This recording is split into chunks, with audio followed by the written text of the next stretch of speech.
So, good afternoon everyone. Can you hear me po? Yes, sir. So, last time we discussed about your heat exchangers and nagpa-quiz na rin ako. So, this time we'll be having your evaporator. So, this is our last topic in our midterms. Okay? So, probably next week, Saturday, oo nga pala, next week. Next week, Saturday yung exam nyo class, midterm exam. So, baka mag-meet pa rin tayo. So, baka magpa-quiz ako sa Wednesday na lang, next week. Kasi tatapusin natin yung solving ng evaporator up to Saturday. Pero kung hindi matatapos, itituloy natin sa Wednesday. Basta yung midterm exam nyo is next week, Saturday na lang. And then, crystallization, I don't, baka hindi rin natin natapos yung gas up class. But anyways, baka ako lang din naman ang separation process niyo, sabi ni Engineer Lapitan. Tumawag siya sa akin. So, hopefully, pasado na tong hit and mass, no? Basta comply lang tayo, guys. Okay, so, without further ado, let's start with your evaporator. Okay, so, let's have your, suppose that we have a dilute solution of a solute. So example, we have your sugar, and then we dissolve it in your solvent, which is water. So we need to remove part of the solvent to produce a concentrated solution. So this can be achieved by heating the solution so as to evaporate the solvent, which is your water. So para mag-evaporate na yung water, at saka para makapag-produce tayo ng concentrated solution. And this process is known as your evaporation. And in our industrial equipment use for this purpose, it is known as your evaporator. So pag mga planta na class, evaporator din yung tawag natin. So the main function of your evaporator is to produce a concentrated solution from your dilute solution. Okay? So yun lang ang main function evaporator. Okay?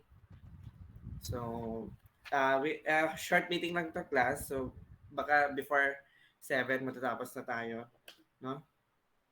Concepts lang ngayon, and then tomorrow we'll be having your solving. So please bring with you your handbook, scratch papers, or your notes, and then calculator bukas. So let's have your types of your evaporator. So I think these types of, evaporator can be found in your handbook. It's in section 11-7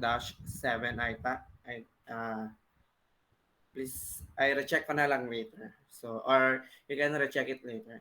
So, number one, we have your open kettle or pan. So, this open kettle or pan can be used, operation is directly heated, or can be heating coal is submerged, or your heat transfer through jacket. So I have here your figure class of example of your open kettle or pan. So, 'di ba parang kawali lang din siya class ito. And then for direct heating, pwede ka lang maglagay ng fire diyan, tapos for example meron yung pan, and then may one application for this is your uh, rock salt, producing a rock salt from your seawater. So, for example, by seawater ka dyan, class. So, if you use direct heating class, so maglagay ka lang ng apoy dyan hanggang sa maging rock salt na lang yung matitira, class. Mga ganun. And then, if we have heating coil class, so maglagay ka lang ng, sabi niya dito is submerge. So, maglagay ka lang ng heating coil dyan, class. So, yan na. Pwede na siyang uh, used for open kettle or pan. So, pwede ka na makapag-produce ng uh, crystals dyan, class. Your rock salt, mga ganun. And then, if we have your jacket class, it transfer through jacket. So, based on your figure, this jacket one, right? So, ito yung jacket natin class. You take note na nasa um, labas lang siya nung kawali class, no? Hindi at nasa labas lang siya ng kawali. And then, if for us to produce crystals or your rock salt, dapat meron tayong heat dito sa may jacket natin. So, magpa-produce siya ng heat and then pupunta dito until dito rin magko-condensate yung steam natin or yung steam. Tapos dito lalabas si concentrated. So, advantage nitong open kettle or your pan is advantage niya is mura class, inexpensive. Okay? So, of all the type of evaporator, I think this is the cheapest. And what the disadvantage also is simple yet inefficient. So, hindi siya masyadong efficient class. Inefficient. So, application is aqueous and thermostable liquors. So, yun. Pwede rin yung rock salt, salt. Kung may napanood kayo sa YouTube, ata mga ganon. So, they use open kettle uh, to produce rock salt from seawater. Okay?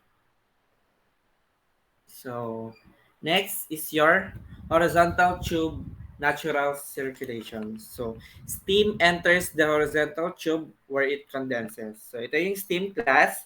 Tapos, papasok siya dito sa may tubes natin. Yeah? Papasok lang siya dyan and then mag-condensate siya dito. So, why horizontal tube?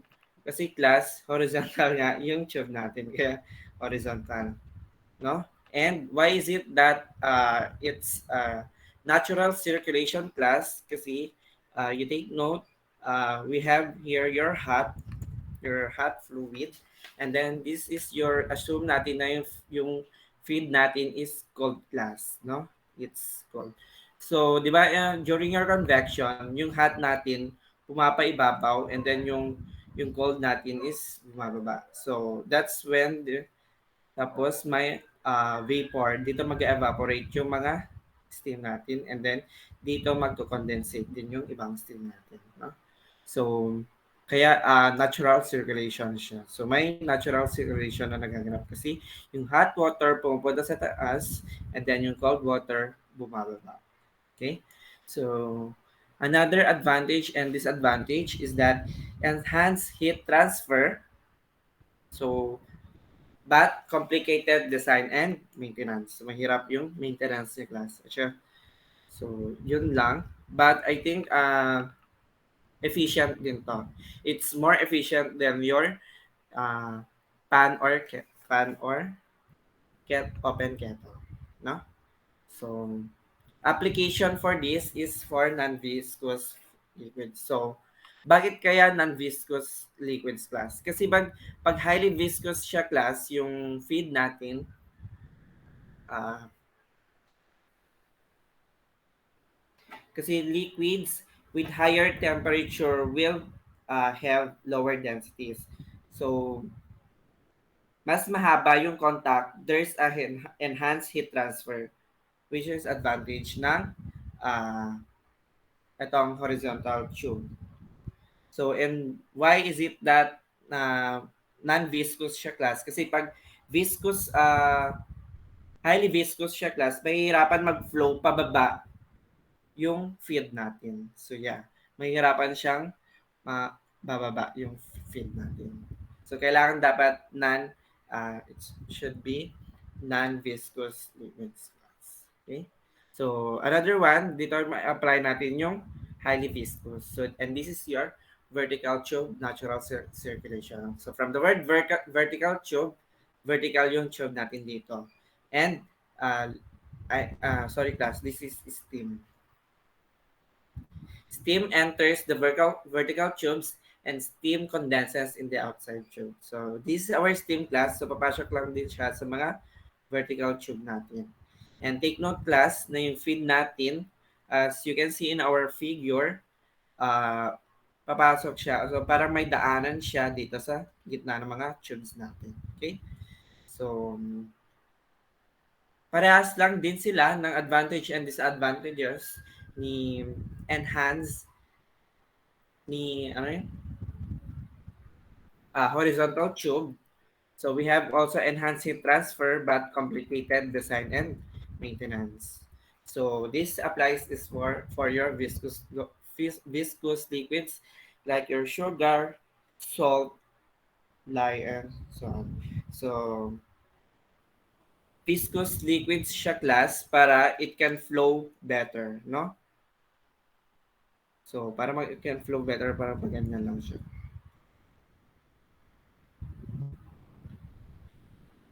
So and the last one is your long tube vertical type.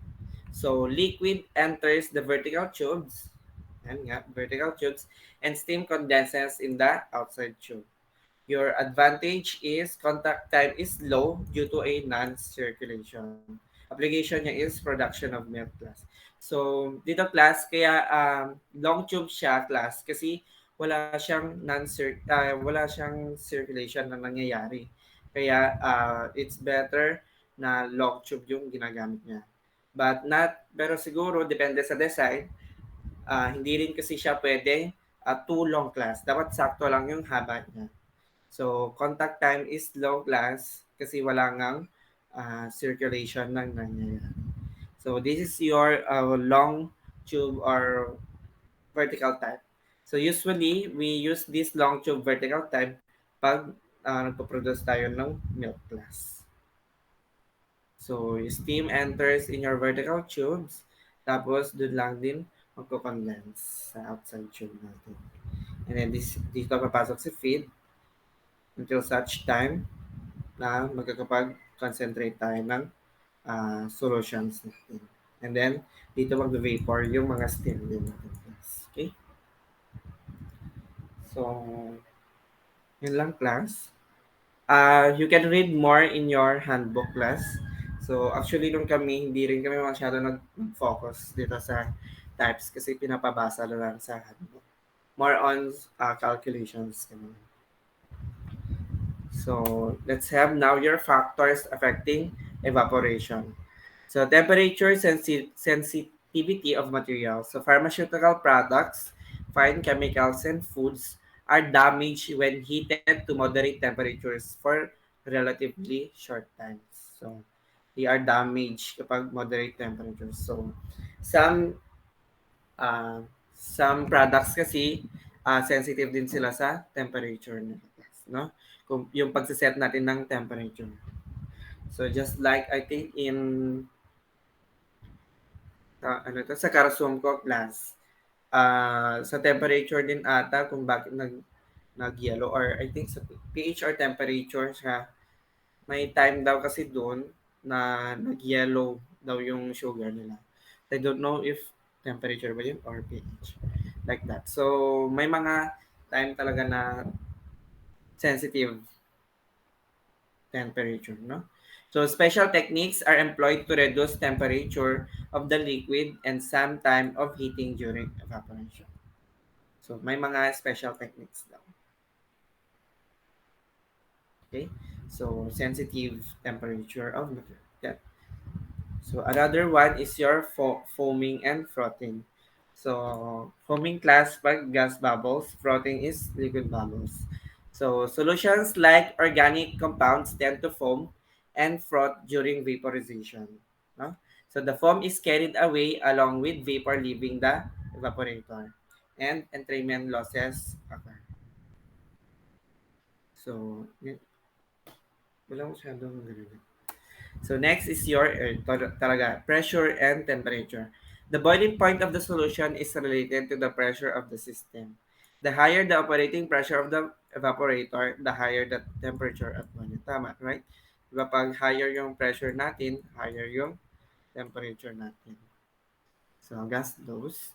So also as the concentration of the dissolved material in solution increases by evaporation, the temperature of boiling may rise. So, ito na yung tinatawag nating boiling point rise elevation. So, most especially with your NaOH class. May boiling point rise na nangyayari. So, to keep the temperatures low in heat-sensitive materials, it is often necessary to operate under atmospheric pressure, that is under vacuum. So, dapat under atmospheric pressure lang. Diba? Mostly ang atmospheric pressure natin dito is 180 m. So, dapat under lang siya. So, for your last one is your materials of construction. So, evaporators are made of some kind of steel.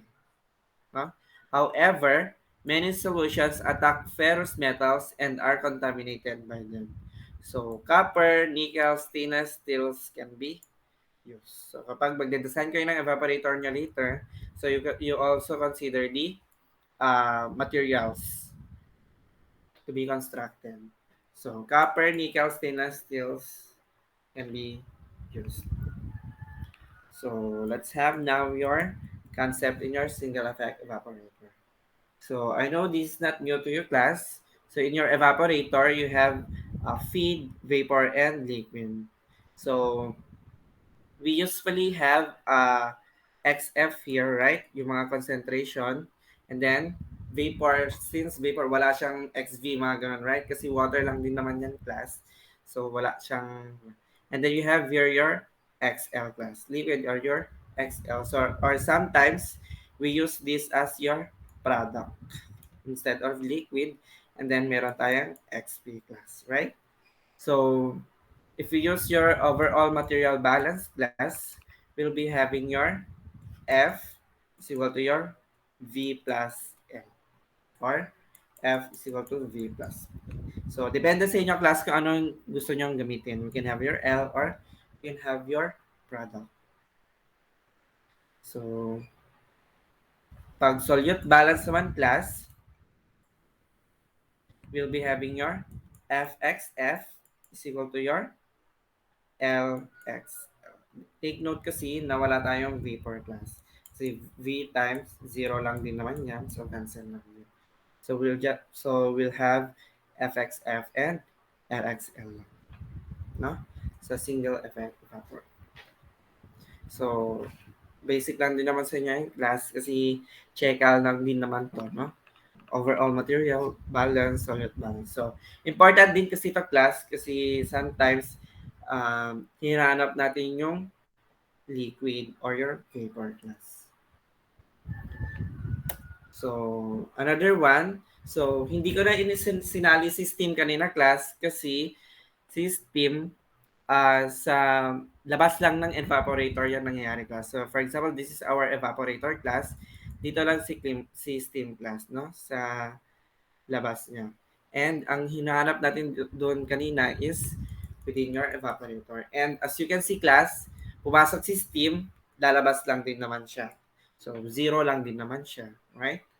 So, hindi ko na sinama sa material balance si steam class.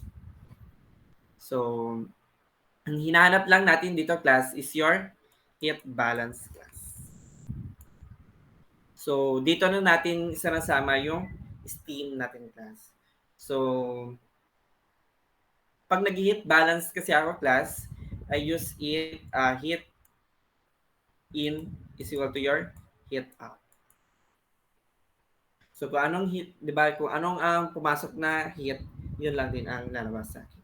So, if we have 5 variables, dapat 5 lang din yung ilalagay ko. So, I will be having here F, right? So, feed, and then HF plus your steam na pumasok, and then HS is equal to your vapor, and then HV plus steam ulit. We have HS plus your liquid LHL. So, yan yung heat balance ko class, no? So, yung H natin dito class, you take note that this is your enthalpy class, no? Heat, kasi here enthalpy natin class is your heat content. Kaya if you remember, kaya ginagamit natin H as your enthalpy kasi heat lang din naman siya class, no? So, yan yung heat balance ko class. So, sometimes kasi ginagamit si CPF, mga ganun class, doon na maglalagay. So, doon na yung maglalagay natin FCPF, TF minus T1, Mga ganyan, right? Tapos, SHS is equal to your VHV plus is plus LCPL, TL minus T1. Mga ganyan class, no? But later on, we'll be having example for you to more understand. Pero take note class na ito lang yung balance natin para hindi kayo malito.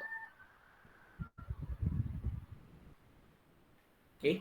So, bakit small letter class is for your saturated liquid and then big letter H class is for your saturated vapor. So, you take note class kasi sa steam natin, ang papasok ng steam natin sa evaporator is saturated vapor class. Okay? And then, pag lalabas na siya sa evaporator, magko-condense kasi siya class, so magiging saturated liquid. Okay? So, this is vapor lang din naman class, so saturated vapor, kaya we use a big letter H here. And then, your F here, liquid siya papasok class, so we have small, and then liquid lang din naman yan class, so small letter. So, you take note class kasi yung big letter natin dito na kukunin natin yung sa may thermodynamic properties niya class, no? Sa may water. 'Di ba sa thermodynamic properties of water nyo, yung baba is saturated vapor, yung sa taas is saturated liquid. No? So, ito lang class. Isa-isahin natin later on dun sa may example natin bukas. So, I don't know kung paano yung approach ni Ma'am Jing sa inyo, but kung you can have her approach later, kung doon kayo mas comfortable, okay lang sa quizzes nyo. But in our examples, we will use this equation more. Okay? So, tomorrow, we'll be having your examples here in your single effect evaporator using your heat balance. And take note class na we get your heat transfer, rate of heat transfer, uh, using your steam. So, magiging S, HS minus HS. Yan, class. No? If you remember it in your class, I don't know kung MS, lambda FGS yung ginagamit nyo. I don't know. Pero, ganoon lang din class. Yung steam natin yung ginagamit natin. Or we can have here your UA delta T. And your delta T class is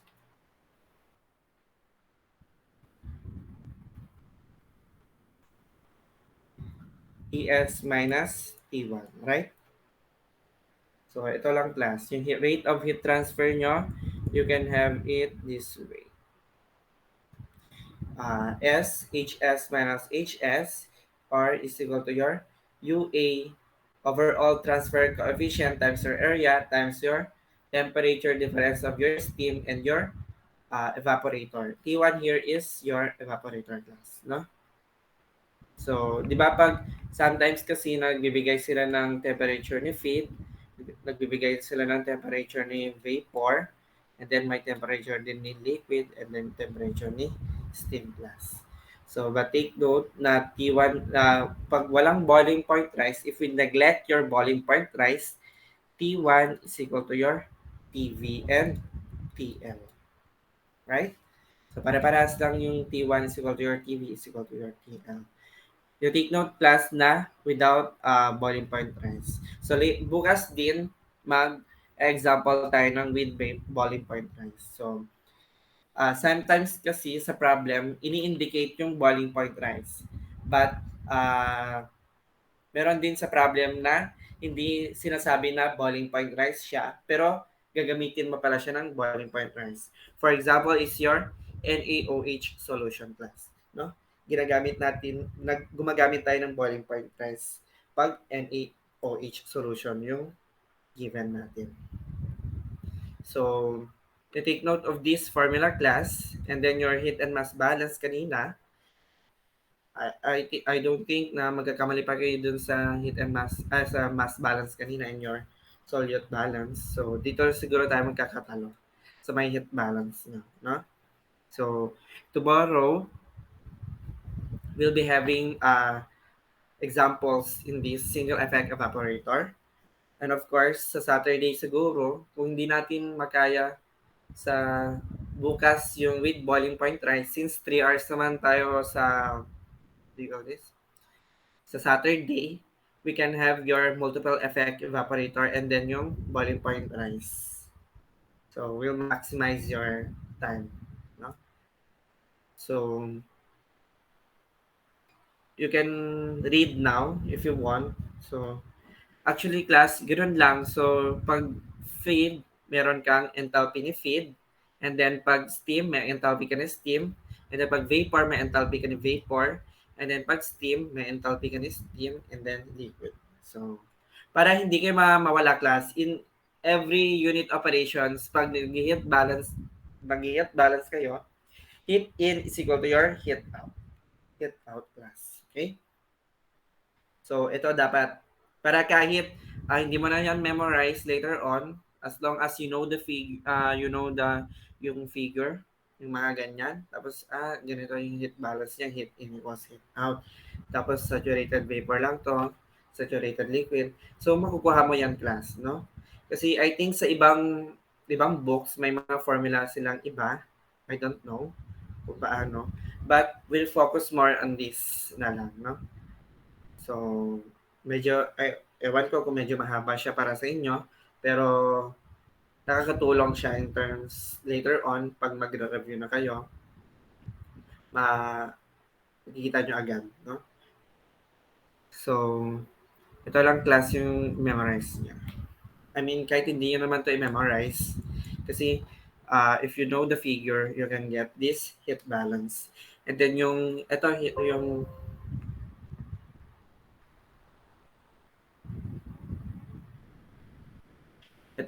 Q, yung rate of heat transfer lang din naman natin. It's just your steam and then your difference of your enthalpies. Your saturated vapor minus your saturated liquid. That is your rate of heat transfer. And then you can have your UA TS minus T1. So, any question, class, in our topic today? Wala naman po. Okay. So, bukas na lang tayo mag-example, no? So, yeah, as told you a while ago, short meeting lang tayo today para makapag-rest. So, yeah. I wait lang, class. Mag-picture lang ako kasi kailangan pala sa accomplishment report. No? So, let me change lang a bit. Kahit di na kayo mag-open ng cam, ako lang mag-open ng cam.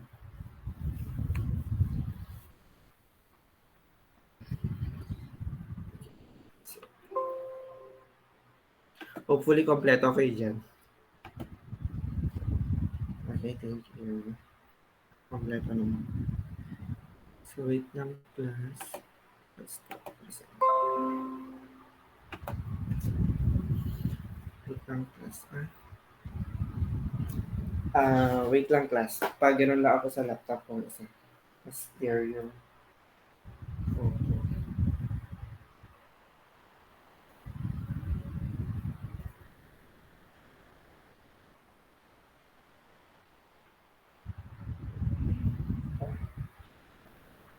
Wait lang, class.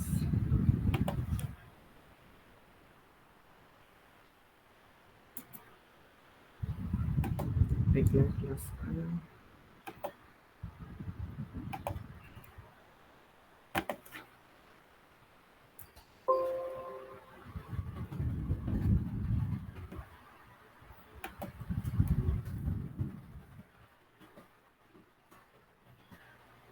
Wait lang, class. Pa-picture lang ako sa iyo.